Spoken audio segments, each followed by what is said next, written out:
want to thank everyone for coming out to our monthly MWBE committee meeting. We unfortunately have a few people who aren't going to be here. Janique is going to be out. Bernie is out. So I guess I'm going to be running it. And we have some exciting news today, though, and I'm really excited. Crystal Rodriguez, who is our diversity officer, is here to talk about the LCP Tracker program that the city will be implementing in a couple of months. We've already signed the contract. She's going to give us the details about that. We had talked earlier, Commissioner Stepniak had came and talked about the program and when we can expect reports. That's going to be changed a little bit, but Crystal will be able to talk about that. But what we normally do is go around the room, ask people to introduce themselves so that we know who's who, and we can get started. So with that being said, I'm University District Councilmember Rashid Wyatt. I'm the MWBE Chair, and we'll go to right. Hello, I'm Bria Johnson. I'm a legislative aide for Common Council. I'm Carly Hill. I'm a business owner and the AJC representative for Region 5. Nikita Fortune, admin assistant at the Buffalo Fiscal Stability Authority. Connie's Education, Connie Urban. Louis Jackson, business owner and retired from Buffalo Fiscal. Joyce Brown, legislative assistant for Assemblymember Crystal Himself. Alexander Honey, business owner, Urban Purchase Strategy. Anna Schwartz, business owner, Anna's Cleaning. Jennifer Jacobs, City of Buffalo Department of Public Works. Crystal Rodriguez, Mayor's Office, Chief Diversity Officer. Ulysses Wingo, Madison District Council. Sydney Brown, Black Chamber of Commerce of Western New York. Anna Fowlcock, City Law Department. Susan Johnson, President, Johnson Enterprises. I think we have someone over in the back. Nina, City IM, Painter, MWBE, RWB Advocate. Okay. Are you here for in Corinne's place? Yes. I mean, I'm here to discuss whatever needs to be discussed. Okay. Related to LCP. Okay, because I would have had your chair up here. You should Oh, be up that's here. all right. I don't Okay. mind. The lawyers like to be in the back. Okay. So with that being said, I'm going to turn it over to Crystal. Again, I've already talked to you. I'm really excited about this LCP Tracker program. She came to the council and presented a little bit on about a week ago.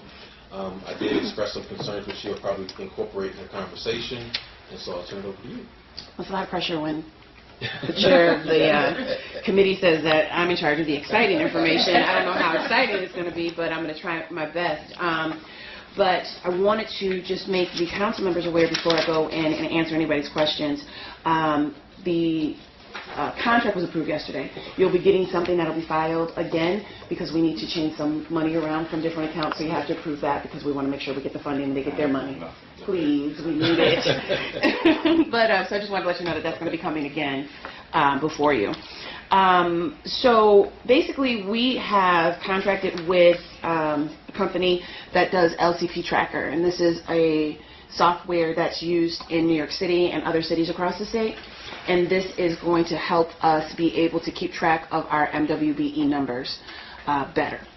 One of the added things that I'm very excited about is that it's also going to be able to keep track of workforce participation. We're very cognizant in terms of MWBEs, but need to be more diligent in terms of tracking numbers as far as workforce participation. As you know, the mayor issued an executive order where contractors that are doing contracts with the City of Buffalo need to look first to city residents as far as their workforce and as much as possible. So now we'll be able to track this. And we want to make sure that these are city tax dollars that are being used for these projects, that city residents are the first to be able to take advantage of it. So the LCP Tracker, it is a, as I said, a software tracking service. We'll be able to train internally people who do the contracts in terms of input, but more importantly, the contractors that are doing business with the City of Buffalo will have forms and certain requirements that they'll need to maintain. This also allows us to keep track of pre-bid promises.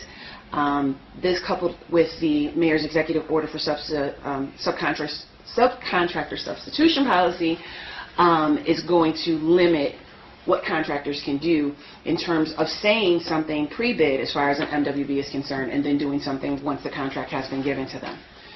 Other than the fact that it's a software that's been used in New York City and in other municipalities to keep track, I'm here to answer questions. The company is wonderful. We expect once the money is transferred and the contract is signed, the implementation will be probably about 3 months. We have to train by department, but they're going to be handling that, and we're also going to be providing training for our contractors. This is not going to be something that is offered as a choice. It's going to be mandatory for contractors, so they're going to have to do it, and if they don't, then they won't be extended contracts. I know, I like to hear the fact that they won't be able to change things, because what we've been hearing from this committee is that individuals, once they've given the contract, the prime switches on them. Right, which is one of the reasons why we did the executive order too. So the system and the onerous process that they have to go through to switch after they've been given a contract makes it virtually impossible for them to kind of pull that shady stuff. So will that be something that will alert you when they go into the system? You'll be alerted or something? How does that work? It'll be alert. Well, they can't change because they have to now get, I guess, 3 levels of approval in order for a substitution, which ultimately will end up before me and Commissioner Stepniak. And you have to give me the reasons why you're substituting out this M or WBE. And you also have to definitively prove, not verbally, but definitively prove that you made every effort to find another minority and or women-owned business enterprise to replace that one. Okay. And it requires 3 levels of signatures in order to be able to do that. Okay. Now, anybody else have any questions? You please jump right in. What would be an example of proof? So, that I had a situation like that. They said they couldn't find anyone, and when Mr. Rodriguez questioned them, they really didn't try. They just said there's no one out there. So what would be an example of proof? They have to submit a statement from a minority or women-owned business that they talked to that said that they could not perform it, so they have to do that. They have to somehow prove that there was some type of talk, some type of communication, and this company couldn't perform it. Okay. It's not going to be verbally, I called, because then that's going to be followed up by, well, let me call. And that's what Mr. Rodriguez said. Right, exactly. What does the minority contractor responsibility, what do we do? Do we sign up? Do we get on a list, or the fact they're already listed as a licensed contractor? Right. In the city? You'll be We're already notified. there, We'll so be sending out, which is another thing I did want to talk about in terms of minority certified companies, but we'll be sending out a blast to let prime contractors and MWBEs know this new policy, and we'll be coming up with a schedule. We don't have a firm schedule now because we're waiting to see when the contract is executed, and then we have to make it after that. But there's nothing else we need to do? No. We will notify you and let you know how the training process is going to go. Very good. Yeah. Thank you. Is the money allocated for M or WBEs specifically for the line items in the RFP? So, for instance, if a company is awarded a contract and they've got $1 million set aside, does that mean that they only have to abide by, if they're looking for drywall or for whatever, that's the only place they spend that money? Or are they open to spending that money, even though it's not in the RFP, with MWBEs in other areas? I'm thinking about how to answer this question shortly, because there's an anticipation of change in state law that is actually going to change that. Governor Cuomo, in his State of the State address, has actually now attached state goals to all projects that are state funded. Of course, federal projects would be excluded, so that wouldn't be included. But we're looking at how we're going to implement that. With that anticipation of the law changing, then that would be a direct, the amount of money, percentage of the entire project to MWBEs.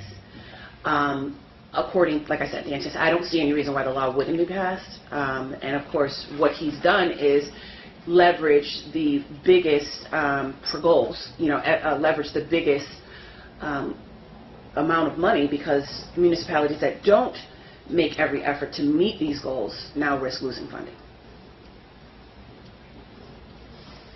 I guess one of my questions is in reference to prevailing wages. A lot of times the contracts come out and they give us a component, those local contractors, to abide by the prevailing wages, but then we have out-of-state contractors come in, and they don't abide by those same rules.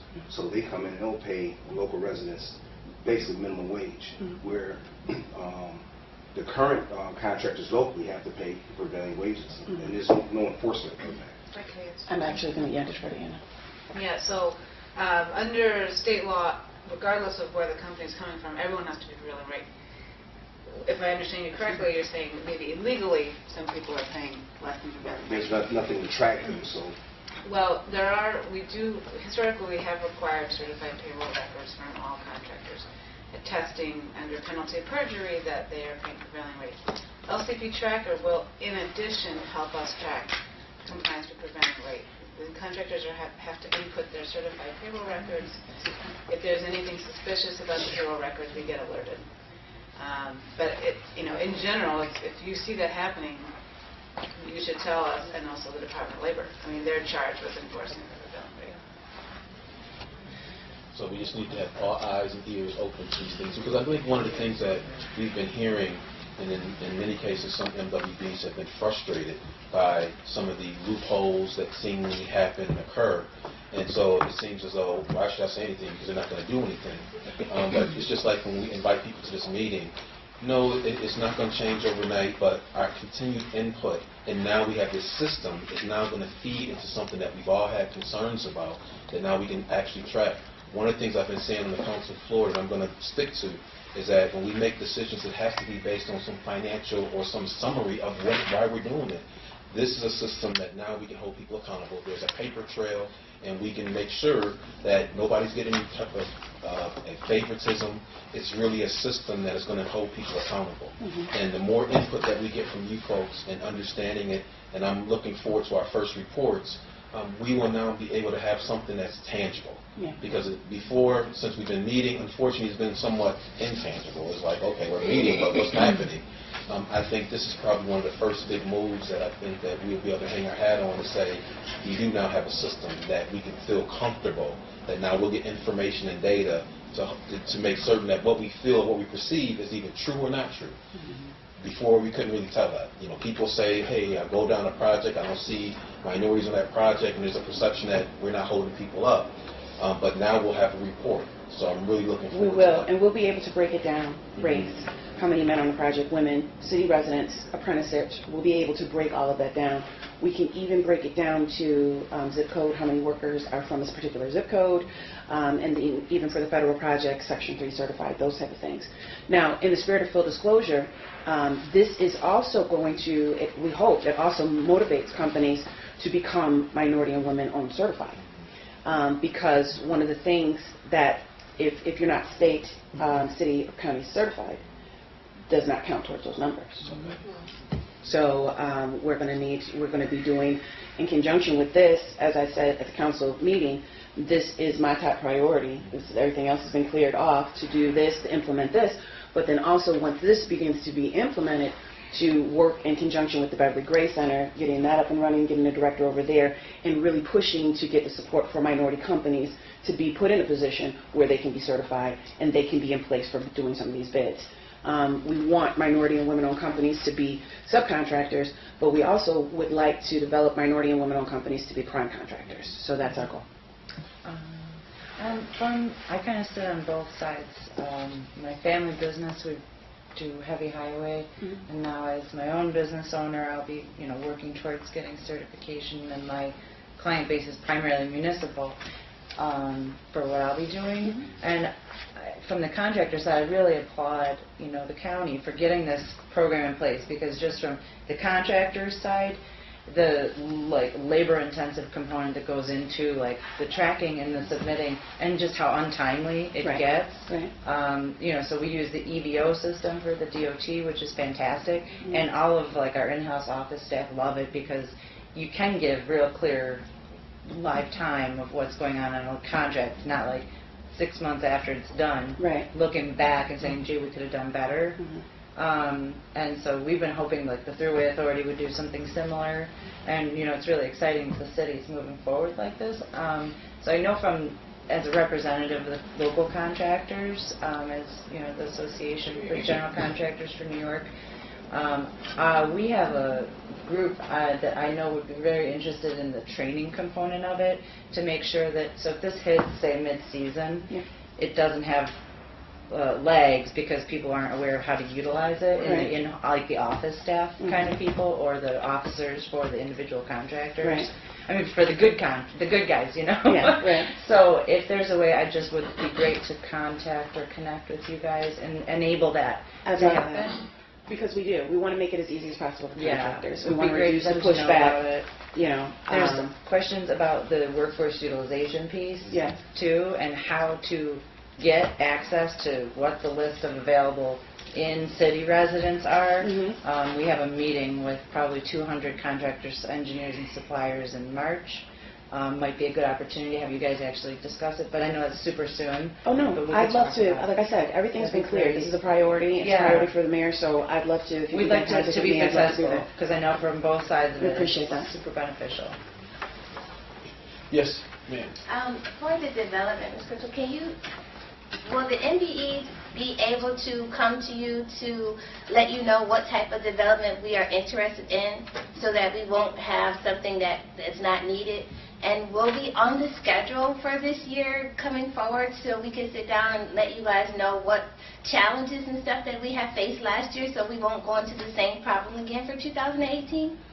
I'm not, and you probably don't want me to get into the nuances of the construction trades. I don't know anything about those type of things. That would be something for you to sit down and discuss with Louis Rodriguez, but he's getting ready to leave. So his replacement, he'll be replaced. We're actually looking for a replacement now so that transition is seamless. And that would be something to sit down with the compliance officer. And, you know, just to drop it on the two council members, we'll also be asking for funding for an extra compliance officer because one person can't handle, so we'll be asking for that. But that would be something that directly from the compliance officer that the companies would do. And what you could do is please, if anyone has any concerns, please put that in writing.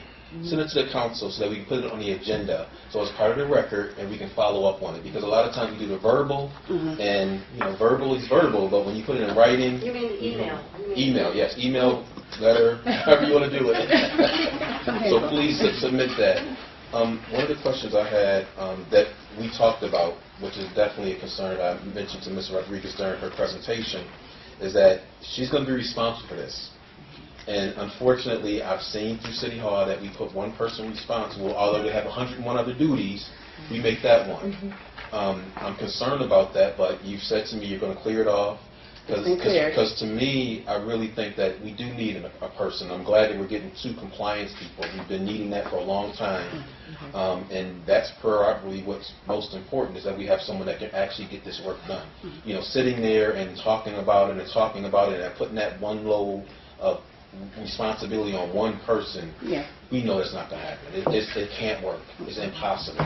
And you may be the best manager, all these other things that you're capable of doing, but when for something like this that's so complex, you have a lot of people who are concerned that there's a lot of outreach that's necessary as far as responding to people. It's a lot of work for one person. So I'm still concerned about it, but you said you will deliver on it, and I hope that you'll come to these meetings regularly to really talk about what we've seen. Where we are and to give updates. And like I said, my calendar, everything else has been delegated. So implementation is first on my list.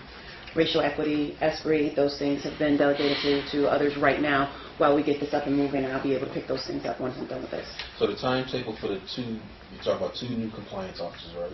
1 new compliance officer for then it would be a total of 3, because we already have a federal compliance officer, Harold. I think he's usually at these meetings. Right. Harold usually does the federal compliance, and then we have Louis Rodriguez. So it would be for a total of 3. So we're going to replace Louis. We're going to replace Louis, and I'd like to, I mean, you know, from your lips to God's ears, I'd like to have another person. Okay, so is that something that we're looking for this coming budget year, or is that something that we're looking to do in the next 60 to 90 days? Louis' place will be seamless, but we need to add it in the budget for beginning 2018. Yes, exactly. Okay, so we'll look forward to that. The information that's going to be present on this system, is that going to be something that's open to the public? I would believe that it would be foilable. Yes, it would be foilable unless there's, personnel information. Personnel concerns, and certainly social security numbers, et That's cetera. right. But also, perhaps mid-contract, we wouldn't want to release, we have a reason not to release data because the contract isn't complete. Okay. So there might be instances when not everything would be open and transparent immediately, Okay. but no, it is public information. Okay. So once it gets on the system, as long as it's not personnel information, that information will be Yeah, and there might be a voidable. few other instances when we would delay the Okay. release, but never, I don't anticipate any reason why we would ever forbid or find a legal reason not to release. Okay. But you Barring wouldn't limit the emergency award circumstances. information. What's that? The award itself, you wouldn't limit But that. no, the award is certainly public, and as I stated, I believe all the other information as well. So, Okay. I'm sorry, Go just in ahead. follow-up to that, so is there going to be a report generated? Because otherwise, how will we, as the public, know what's going on with the tracker? Not the demographics, not the particulars of who's on the job and Right. the things that need to be redacted, but what is the percentage of the MWBEs on this job? What is the percentage from this zip code? What is, Well, that's the are we going purpose, to give so that we can prove our numbers and that we are meeting these goals. So that, a report like that will be available, that doesn't have to be foiled, is what I'm asking. Right, well, the expectation is that there'll be regular reports made. Okay. So we can get, so once this is up, we can get monthly reports. Is that something that, because that's where I Is guess that we're something really you- trying to be at, because before we had to wait and wait and wait and wait, and I'm thinking if people are putting this information in real time, we should be able to get monthly reports. We haven't gotten that far yet. Okay. Is it possible with the software? Certainly. It's not Okay. going to be, as far as who's going to be pulling these reports, Okay. we'll definitely figure that out. Okay. And I've noted that that's, council members' expectation. Yeah, because I think this committee, that's what that's why we're here. Mhm. We haven't had that data. We got it I got it. Everybody else didn't get it because we talked about we can't do it. Mhm. But certainly that's going to be a priority for us because absent of that, we're just a meeting. Right. We need to be gauging those things and to talk out to the community and to MWBEs on what we're doing and hear from them and how Right. we can engage them. Right. Will this system also, will the RFPs be on this system? Will they be able to access the RFPs through the system? We'll be able to, and Anna, correct me if I'm wrong, but we'll be, not through this system. Okay. They'll be able to access them the way that they do, so through our websites, but we'll actually be able to send them out Okay. every time, so notifying minority and women-owned companies through the system Okay. that there is this project coming up and we'd like to. So the notification will go through that, and Yes. they can access it from that? Right. Okay. Because I know last month we talked about getting this information out to the public. Okay. Because right now you got to go to the website to get that listing. Can we start putting that information on public access? I don't see a reason why not. Okay. Yeah, Because I would love to see that, because in other cities they do. Mhm. You see all these listings of RFPs and, every medium that we can provide that information, I think I don't is see so any important. reason or anything Okay. against that. They're on the website, right? But, again, making it more accessible where you might be scrolling through public access, you see that information, it's like, oh, okay, then you get engaged in it. One thing I would just mention as a troubleshooting thing is that I noticed with other automated, electronic tracking systems like this, that it's really helpful too, not just the training for the contractors, but for the MWBEs, because there's legal acknowledgments, I think, that have to be made as well Right. from both sides, and that can delay Mhm. the processing of a timely report, for example, if they Right. don't have the internal, some of them don't have, like, I don't have as much office capacity as my family's business, for Mhm. example. Just that- Gotcha. And we're also trying to make it, Jen is here, and we're trying to identify other people. So if a company called in and they said they want to sit down and get one-on-one Mhm. help, we're also Sure. trying to make it where it's that easy, where you can sit and, have somebody walk you through it one-on-one. that other person that they're going to hire. Or would That that be was three something that people. would go through the Beverly Gray Center? Yes, that would be also too. Once Beverly Gray Center is up and running, we'd also have someone there that would know how to do it, and they could have, so they'd have more than one access point for help, definitely. But, definitely need the council's help as far as getting minority companies certified. We want to get them in a position where they are selectable, so that there's really no excuse. With this system, and then coupled with that. Now, what is the timetable for to start the training? Because we're looking to go live, what, April 1st? That's my hope, and that's really aggressive. Okay. Like I said, I'm absent any type of problem with the piece that you're going to be getting, the accounting piece as far as funding is concerned, money being transferred, the contract being executed. The company has said that they're ready to begin implementation immediately. Okay. So once we know, about the money, the finances, they've received payment, we've signed, everything's been approved because there's insurance, there's all types of layers. Once that's done, we'll be doing a firm timeline at that point, Okay. and immediately jumping in, and of course Public Works will be our first. Okay. So the information that you're going to be bringing forth, what is that about as far as the changes? You said there's some changes in the contract. Is it additional monies? No changes in the contract. We need to pull the money from different sources. Okay. Yeah, Okay, and so so it's- there'll be a switch, line item switch from Okay. one place to another that the council has to approve. Okay. Yeah. Okay. Price is the same, it hasn't gone up. Okay. I Yes. have a question. As we've been talking about this LCP tracker, I know that it primarily deals with the construction sector. There are other sectors, as Ms. Connie was mentioning, of MWBEs who have expertise in other fields. What are we looking at to track those? Because this is only a small portion of the city's budget where minorities can have procurement opportunities. So what else are we looking into to deal with the other departments? Because this is isolated primarily to construction, if I'm understanding correctly. And actually, construction is the biggest procuring opportunity in the city of Buffalo to contract with MWBEs. That's our largest number. After this is set up, and because this is the priority, because it is the largest allocation, after that we'll be separating professional services and developing a program to track professional services. That, once again, will be my job. And what we wanted to leverage the most money for minority and women-owned businesses right now, and that would be in the construction field and our public works contracts. Well, just speaking on that, financially, money-wise, dollar-wise, that's the biggest. But I recently did an analysis based on information from New York State MWBEs, and this particular area, 53% of MWBEs are not construction. They're other. Is that 53% statewide or in the city of Buffalo?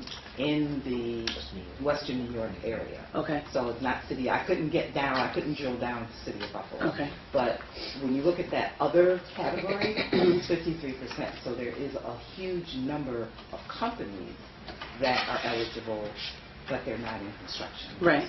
Can you send us that information? Sure. For the record? Yeah, I was just going to ask if you could get that. And that's why, after we get this done, we want to move towards those professional services, so accounting, architecture, legal, those type of things. But once again, I need to impress upon these companies to get certified. And as a suggestion, you might want to take a look at how you classify these others, because there's only, in the state, there's only like 4 buckets.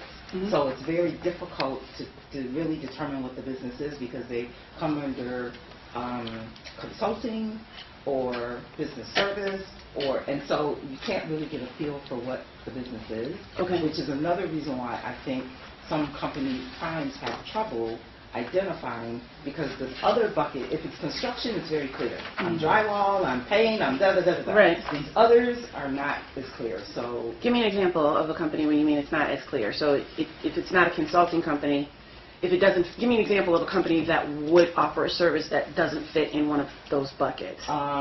So if, well, I'll just take me for an example. I have had to go under a lot of different NAICS codes. Catering is very clear, but healthy eating workshops are not clear, because I have to come under nutrition. Nutrition sometimes means medical. I'm not medical. So, so that would be an example. Okay. And the other thing to piggyback on that is when you get your city and county certification, their window for you to describe your business is so small, because when I got my certification, there were several things, and they said, no, too much. You got to pick 3, I think there's 3 or 4 little descriptions, and then that's it. And so as you grow as a business and you expand your scope of services, there's no place to put that. So like right now, I've expanded, but I have to wait until my renewal to go in and talk about it and show some proof of. So in the meantime, if someone was looking for one of my services, I can't, they wouldn't see it yet. So, just to be clear, the county says that you, because that's who currently houses our joint certification process, Right. they're saying that you have to wait till you're recertified in order to expand Yeah, for it to get on the list of documents. things. Exactly. I'd say it's called updating your profile, so to speak. Yeah. You know, in council member, we can talk more about this in a closed session, but we wanted to discuss eventually, I mean, there's steps to everything, we want to get certain things in order, but we want to discuss also too, it being housed with the county and, you know, the certification process and some of the limitations that companies have. I have a question on that actually, and I didn't know if this was the right venue for it. I'm part owner of a trucking firm with a Native American, and we've been waiting for 2 months for a response. Is that typical, or? I've heard that from a lot of the minority and women-owned businesses that are waiting to be certified. And of course, we're not happy about that. It's a joint certification process. There are people from the city, representatives that are on the certification board, but it's currently housed in the county. Yeah, we did our interview, but there was some things they needed, and we're still waiting for this. You might want to call. We have. Well, I'm glad you I've put talked to that Jesse on the multiple record. times. For sure. And I know Jesse is like, But I you know, think God, when it not throwing him comes- under the bus at all here, but only because it's for the construction industry, and I know that, you know, my partner is, Right. you know, this is his, I mean, he's hauling salt right now, but, Mhm. Right. you know. I think with the numbers too, like the construction is probably dollar-wise the biggest. Because Excuse me, it's- yeah, dollar-wise is the biggest, but there's no reason why. Dollar-wise, I mean, versus company-wise, but dollar-wise. Definitely. But there's no reason why a minority or a woman-owned company should have to wait that long to become certified if they've turned in their paperwork. Right. And when you have minority and women-owned businesses that are in the pipeline to be certified. Yeah, and we just want the feedback so we can give them what they need. Right. But that's, Well, and that's the one Personal. thing, again, about this organization, our committee, I'm hoping that it could be a force to make some changes. But it's hearing from folks like yourself about what the issues are and addressing it in a way. You know, Sydney made a very good point about the other opportunities that we sometimes don't really focus on, but expanding that and being able to track that is really important.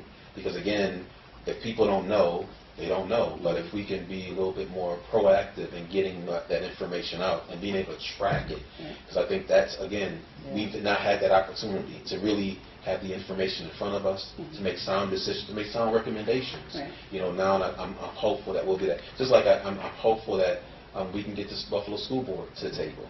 We know that that's been a concern.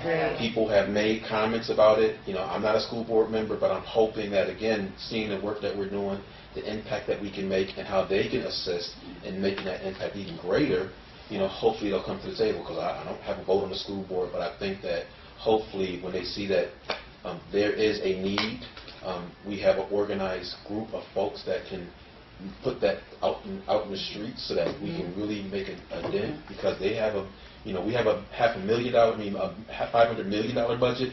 They have $1 billion budget. Well, the governor's proposed legislation definitely gives you an in because of any state funding, so that would expand to them as well. for these other groups, for sure. Are you sure about that? As in my understanding with the school board, there is a law that says that they're exempt. So even though the governor is making this statement and he has the highest percentage for minority and women-owned businesses, they have been exempt because there's a law. And I don't know if anything can happen unless we change the law or amend the law. but Included in that's his the problem. proposal. And then you also have to go by each municipality. You know, Williamsville School District is separate from Orchard Park School District, which is separate from the city of Buffalo or Tonawanda, and then you have to deal with each municipality separately. So that's a whole can of worms. Well, what she said is he just put a proposal together, and I'm hopeful, because I did hear something about the proposal. So I'm hopeful that, again, because, you know, at the end of the day, if we can't encourage them to work with us, because I can sit here and bang on them and they say, I'm not doing nothing with you, but we want to encourage them. Because I know that that's a priority for Well, I Dr. know Jan. she keeps track of, she's not here today, but Yes. I know she says at almost every meeting, and an invitation was extended to the Yes. Department of Education, so she has a log of years of. But is it since we to the started. procurement officer? I'm not sure. Because the reason why I say that is because I've talked to him and I call him, he responds to my calls, and I don't see him as a person who would not be responsive. Okay. So that's why I'm asking the question. Okay. Is there some overlying reason? Because I think, I don't have his name in my head right now, but I can give you his number because he's like more than willing to talk to you. Okay. Who is it? I'll have to. Okay. if Yeah, I because you look know, on my phone, I've basically put my faith and trust in the chair, the co-chair, Janique, because she has the relationship.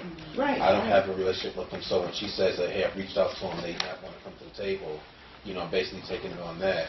But again, I think the things that we're putting in place and the output that we're getting from the feedback from the community is that, you know, we need to have them at the table. You know, they have $1 billion budget. There are things that they can do that the city can't do. But again, it has to be something that they acquiesce to say, hey, let's do this, because, you know, we can't force them to legally, but I would hope that us working together could be something that they see as a positive thing and positive benefit for the community. Another woman from Buffalo Public Schools, Kathy Heinley. I know she is, I mean, I do teacher training, and they are, Rob Harris and Kathy Heinley, always asking, you know, have you gotten your certification? We're actively looking for certified firms to work with, so they might be an advocate. Well, they told me that too when I took my paperwork to them almost 3 years ago, and it's been nothing. Yeah. So I don't know how far that rolls down, you know, but I would suggest reaching out to Dr. Carestis Okay. and letting him know it's a priority for the council. Because that's a direct contact to Dr. Yeah, I Cash. know that. And then, Any other comments for Crystal and Rodriguez? I think that LCP thing will make a lot of changes, because they'll have to contact people. Well, I'm really looking forward to it. I know that we have some things to go through, but I'm very optimistic because I think, again, this really gives us something tangible. We haven't had that, and that's critically important. So thank you, and appreciate you. I hope that you're able to balance it all. All has to balance. While you're here about the Beverly Grace Center, what's going on with that? Because I know we're not open yet. People have called. we're not open yet. We have contracted with Next Street to handle everything with respect to that. So we're looking to, they've posted the posting for executive director, so they're looking for an executive director now. Okay. There'll be several of us that'll be, I know myself, will be on the interviewing committee, or at least part of the committee, to select someone who, you know, can really deal with the minority and women-owned businesses and the small businesses in the way that we want here in the city of Buffalo to get that going. So where have they posted the opportunity? I'll get that for you. Okay. I know I think it's on the city website, on Bureau's website. Okay. But I'll get that to you in email. I'll ask Becky Gandor to get me that information. And I think I heard that it was on public access as well. So I think maybe a good idea would be I'll have Becky send it out to the council members. Okay. So that you guys can listen to it too. Okay. Sound good? Thank you. Thank you so much. No problem. Thank you.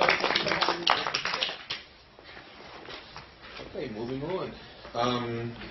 We're working with Buff State for a networking, the Small Business Development Center, for a networking gathering. They wanted to be here today, but they had some changes in their scheduling. Let's say they'll be here next month. I'm looking forward to this because, again, we did some networking, some outreach last year, maybe a year and a half ago. I think that's really important to take this information out to the streets, engage people that otherwise wouldn't be engaged. I know I've talked to a number of small businesses since who basically have said they don't want to get involved because it's too much of a process for them. They've been made promises and promises have not been kept, but I encourage them, you know, you can't give up. We do have a platform now so that if you have concerns, please write that, put it in writing, let us know that we can put it on the record so that we can address it in a formal way. Because just you talking about what the problems are and not really formalizing it so that we can address it doesn't really help us. You know, we have a lot of minorities that want job opportunities, want to start their own businesses, but feel as though that there's this stone wall that stops them. And I know that is real, because I'm not a small business owner, but I do have an understanding what small businesses go through. You know, you don't have all the wherewithal that a larger company has. You know, a lot of times it's you by yourself. You have to get the RFPs, you have to go to the meetings, you have to do all these other things. But how do we do it collectively so that you can utilize resources that other people may have? I think the one thing that, if I can say this, is that sometimes we act singularly, and that's the problem. You know, organizations, businesses are working collaboratively. Collaborations are good. In my course that I'm taking now, we talk about teamwork, team building, collaborations. Those are the key words that if you really want to be successful, you have to incorporate in your business plan that, you know, you need to network with someone that you know is about this business, that can help you grow, that you working together can create networking opportunities and an opportunity to increase your cash flow in your capacity. If you don't do that, you're basically chasing your tail. You know, I've talked to a number of CEOs and corporations, and that's what they're doing. Even the networks are doing those things. They're collaborating. They're just not doing it by themselves. So I encourage these individuals who have been through this process, who have felt like, I don't want to get involved, to network. Connect with someone that you trust, that you believe that is doing good work. I know you've talked about your business. And do you want to talk about your business a little bit since you're here? Well, I'm a licensed private owner of a licensed private investigation and security agency. And a lot of the work I've done has been kind of hereditary, meaning that once you're into the private investigation firms, you don't get rid of that organization. So it keeps getting passed down from basically family member to family member. And so like to break into that security, and which is a $2 billion industry, I think is growing each year based on current events, which have catapulted security as being a priority now for a lot of incidents. But just breaking into it, got a lot of foreign companies that are coming in, and they see that piece of pie. And what they're doing is the opportunities for small security companies growing to becoming primes is very difficult, because it's all based on, predicated on a handshake prior to the contract even being put out for bid. So that's kind of a strong why we need. Okay. So we got to continue to kind of nurture those type of things and see how do we, because I know we've been talking about having these events to have these developers come in and contractors come in so that we can network with them. We haven't quite done that yet. Again, I'm hopeful that this system would allow us to have that information of who those folks are, so now we can reach out to them, because it's kind of difficult to kind of grab all of the contractors, right? Right now you don't have a actual system of all the individuals, right? No, Okay. it's literally all paperwork. Yeah. And you know what? The developers really need the list. Yeah. They need the WBEs and the MWBEs. Yeah. Well, I mean, there's on the county website, there is the list that gets updated every month. Right. But, I mean, that's why I'm looking forward to this tracker, because I have a lot of primes that will tell me that they can't submit because the subs haven't submitted their payroll. So now I can actually see where the delay is. Is it the subs? Is it the primes? You know, so the subs are also going to be accountable, because they're going to have to put in their information in a timely fashion so that they can get paid. So it's going to be interesting. I think it raises a question just through the years that I know has been an issue for the subcontractors, that they're waiting for payment, and just listen to you say that the primes are waiting for the subs to put their payroll in. I'm thinking that sometimes the subs may have not put their payroll in because they haven't gotten paid to put their payroll in, because it's kind of like you're caught in a loop just listening to that. I'm not saying that that is the issue, but that immediately was a light bulb that went off, and normally I know people have to wait 60 days, sometimes 90 days, in order to get their payroll done. I know that that has been an issue for the smaller companies, just to kind of keep things on a consistent, moving forward basis. According to the city, at least my city contracts, they have to submit them monthly. It's monthly invoices, and the certifieds have to be monthly. So they shouldn't be waiting, you know, plus that one of the requirements also is less paperwork, but we don't know if your numbers are right. If you're waiting 3 months to submit an invoice, by the time we see it, you've already been working 3 months, so there's not enough time. So that's why we want monthly invoices with all of the backup. Right, but just because that's a state requirement. If I'm not. Yeah, payroll every 30 days. Yeah, but I'm saying if you submit an invoice, are you saying within that 30-day period they should have gotten paid for it? So the receivable should have become a payable, or rather a payable should have become a receivable? So you worked all of November, you're submitting a December 1st, or usually it would be November 31st for the prior month. Some contractors will, but the contractors don't pay. If they're not paid, if they haven't gotten a payment, most won't pay themselves because they get paid. As soon as they get paid, they're supposed to issue it out, and that's part of what the compliance voucher is. It says how much is in this contract, how much you're paying each sub, who you're paying, and then on the next invoice, the voucher, you're supposed to have canceled checks, which they are showing, but they don't pay them ahead of time. They have to wait until they get paid. So companies have to carry a balance, right? Yeah, it's the cash flow Yeah, issue. you need a cash flow. Yeah, So- it's at least probably 60, 90 days. Because you're working 30 days, then you gotta wait another 30, maybe 60 to get paid. So will this system be like a general ledger of the activity for that particular RFP? For the contract? Yeah, that contract? From my understanding, yeah. Yes, yeah. Each Wonderful. contract will have its own specific ID. Each contractor has their own ID, and then with respect to MWBE participation, there'll be, as Carla said, like legal acknowledgement. Yes, I got paid. Here's you can have a feature of uploading canceled checks, Excellent. or if we want, or if not, it's a legal statement of. I would love to have that. I would love to have that added because we need proof. Right. So- Today we do require canceled checks Yeah, now. yeah. But in this case, it will all be uploaded into one system. Excellent. So it's- So just to add on to that, I know that when I do work with various organizations, it is not clear how you get paid. And when I ask questions about how to get paid, the person I'm talking to doesn't know how I get paid. So I think that maybe part of this could be that the contractors or whomever have to indicate what are the due dates for various paperwork and et cetera, et cetera, et cetera.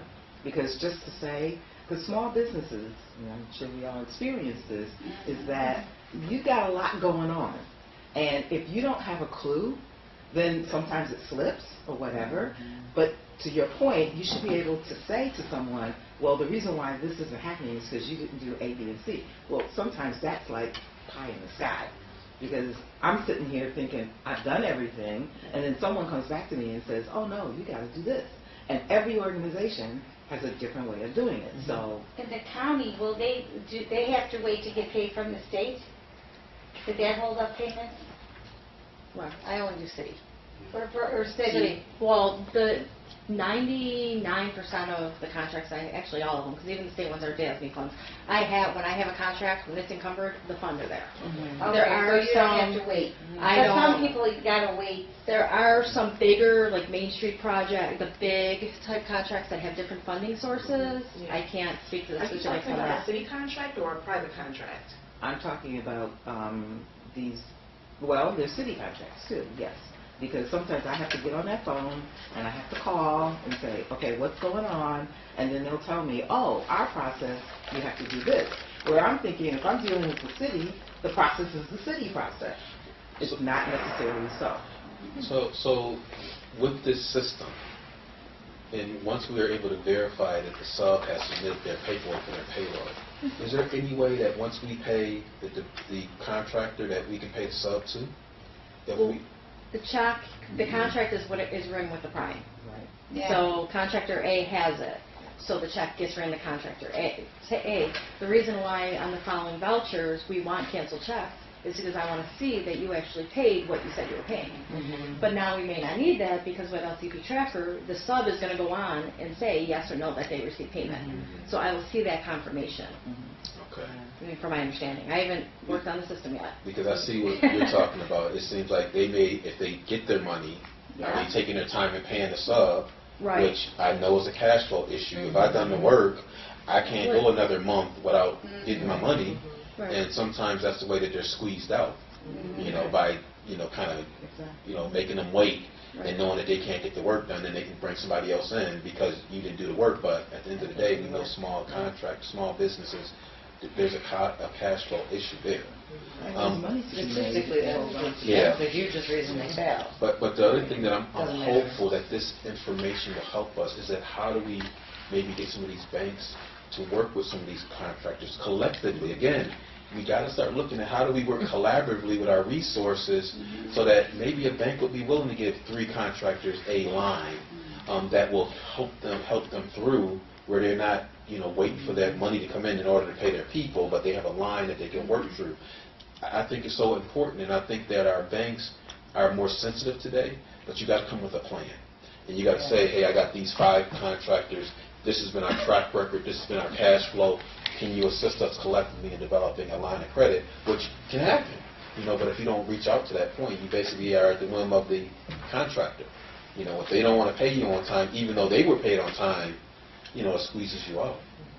So I'm really hopeful this system can lend itself. And hopefully, you have down here Gulf State, and I called and I emailed Sue McCartney because, again, this year, NCCC is having QuickBooks at a discounted rate, and so I asked her, are we going to have it in Gulf State? Because as a small business person, that can help you organize your finances. So I'm hoping that she'll get back to me and let me know whether or not we're going to offer the QuickBooks course at a discounted rate here in the city. Okay. Because it's that, pardon? She didn't. They had. When was it? Was it last year? Well, last year, because this is only... She said that they had no plan to have it. You went to Gulf State? Well, that's something Who got the word out? I'm extremely informed. You know what? I would call SCORE the main office. Because I can do one better for you. I'll give you the name of the guy who did because he does them all the time, all over the place. So I'll give you his name, and also there's but would another he woman. do it at the discounted rate like NCCC got it? You can ask him. It's worth an ask. And there's a couple of expert QuickBooks people who do this. So I can send it to you guys. Please do. Please do.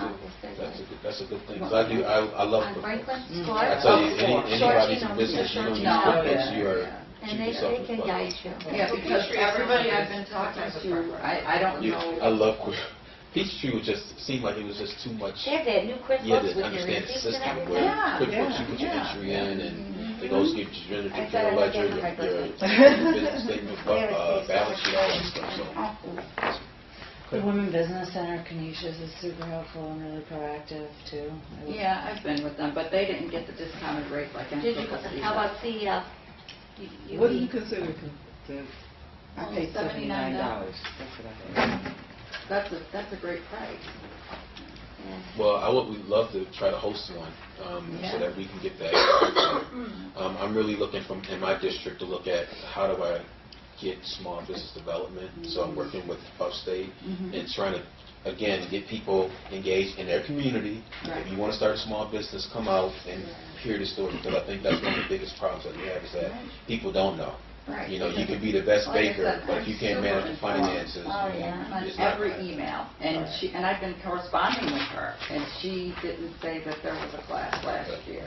And I'd just like to say that that's one of the things that the Chamber wanted to put on as far as some professional development. Maybe we would host that, so I'd like to talk to you when we can have ownership of that to give that and give it at a discount. But I think I can get another bank to help to sponsor at that cost. Matter of fact, I'm meeting with KeyBank on Friday, so I'll bring that up too. Okay. So. I got Northwest, so we'll figure it out. So we'll contact. Okay. Anything else? Who should I send that to? You send it to me. And I'll, Or if you see me on it. Yeah. S Brown 7332@gmail.com. Anything else? Well, thank you all. Wait, are we about to wrap up? Yep. We didn't do any additional announcements. Oh, yeah, please do. Go right ahead. Last year, the Black Chamber of Commerce of West New York had their Christmas party, and we launched our app. We have a West New York business app where primary members of the Chamber are listed on there. You have direct access to their phone number, to their web address, their list of services. So as I'm getting on tongue-tied here, Allison was saying, as far as you have a limited amount of space, we have a limited amount of space, but you can be pretty detailed as far as what your business offers, as far as business services, and it helps to just drive business to you, to your website, and it's in the Google Play Store and also the Apple Store, so I encourage you to download it and also like us on Facebook, but that is something that we're very happy about and proactive to help solve. Now, Sydney, this platform that you have is for any business, right? Is it for any business, anybody It's that's for any interested? business, but you should be a primary member or sponsor for the chamber. Chamber, okay. Because some people ask, well, you know, you talk about black chamber. Well, you're not saying it's just for black people. You're saying it's for any small business that are interested in being a member of black Right, chamber. and also in fostering the development of minority and local businesses. Okay, thank you. Any other announcements? Did you want to announce your business? If you're a business owner, can you announce your business and how they can get in contact with you? Sure. I'm at Connie's Education. I do healthy eating workshops and catering. I'm also known as the Smoothie Bicycle Lady. And my number is 716-818-3699. Okay. Want to announce your business? Yes, my business is Executive Investigation Security. It's a private investigation security firm. You can contact me at 716-PI. Carly Hill with K Hill Resources, and you can get us. We do heavy equipment rental and workforce development for municipalities and government agencies, and anyone doing any water lines, roads, bridges, anything like that. We provide iron and knowledge. And I have a website, which is chillresources.com, and my phone number is 716-364-3022. Great commercial. My name is Allison Dehoney. My company is Urban Fruits and Veggies, and we have an urban farm, a mobile produce market. We have a corporate wellness program. We have programming for students K through 12, where we do nutrition education and we teach urban gardening. We are also branching out into products. We launched 3 healthy products last year, which will be featured at Squeeze on Elmwood in the spring, and other locations to come. My telephone number is 716-982-1270, and my web address is urban, F as in fruit, V as in vegetable.com. Hi, I'm Anna Schwartz with Anna's Cleaning. We do a lot of commercial, residential, WBEs. We're applying for the county and the city. And my number is 716-948-6964. Are you doing any hiring right now? Actually, we probably are. Okay. We're going a little bit crazy right now. All right. Until next time, we'll see you next time. Thanks.